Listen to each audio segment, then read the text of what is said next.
The Young and the Restless, Y&R, spoilers for Tuesday, September 19, state that Tucker McCall, Trevor Street John, who plays the role on the show, will not waste any time in going forward with the next step of his plans for Jabot.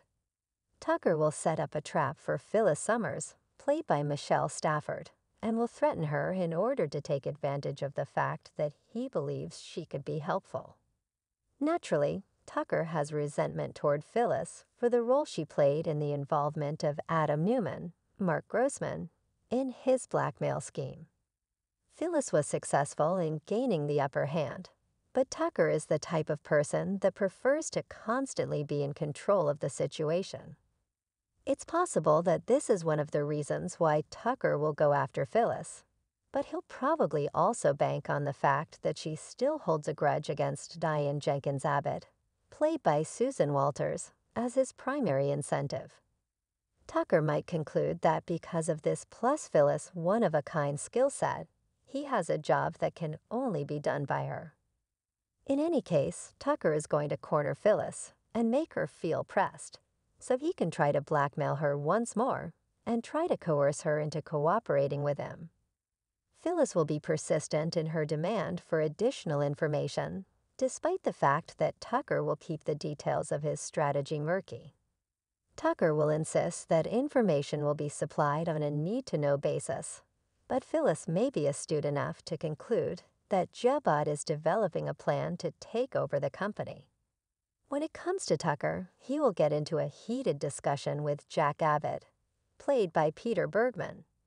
Jack will harshly criticize Tucker for inflicting pain on Ashley Abbott McCall, played by Eileen Davidson, but Tucker will maintain his stance that he is the one who has suffered the most pain as a result of the situation.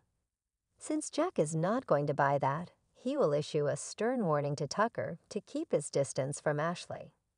It's possible that Jack may also advise Tucker to reconsider going after Jabot, because he'll make his adversary regret it in the end. According to some other Young and the Restless rumors, Tessa Porter, Kate Fairbanks, will return to Genoa City after her most recent vacation with Marchetti, which means there will be a lot for her to catch up on. Mariah Copeland, Cameron Grimes, has been having second thoughts about the choice she made when she accepted Devin Hamilton Winters. Brighton James offered to relocate in the Chancellor Mansion with area porter Copeland, Maddie, and Millie Engel, while Tessa was gone. While Tessa was gone, Maria accepted Devin's invitation to live in the Chancellor Mansion with area porter Copeland. Even though it has been wonderful to have Devin and Abby Newman Abbott's, Melissa Ordway, support, Maria is concerned that Aria's stress level may increase as a result of being exposed to a new environment. This is especially the case given that Aria is already struggling with hearing issues. It's likely that Tessa will convince Mariah that the decision she made was an excellent one. Maria and Tessa may even come to the conclusion that they want to extend their stay at the Chancellor estate if they see that Aria has made a good transition by that time. Stay tuned for updates on how that will affect Tessa, Mariah, and Aria's living arrangements, as everything hinges on whether or not Y&R still intends to use the Tack House set at this time. According to previews for The Young and the Restless, Maria and Tessa will keep holding out hope for positive developments regarding Aria's efforts to regain her hearing. If you want to stay on top of the latest Young and the Restless spoilers, news, and updates, CVL is the place to be. So make sure to check back here frequently for more information.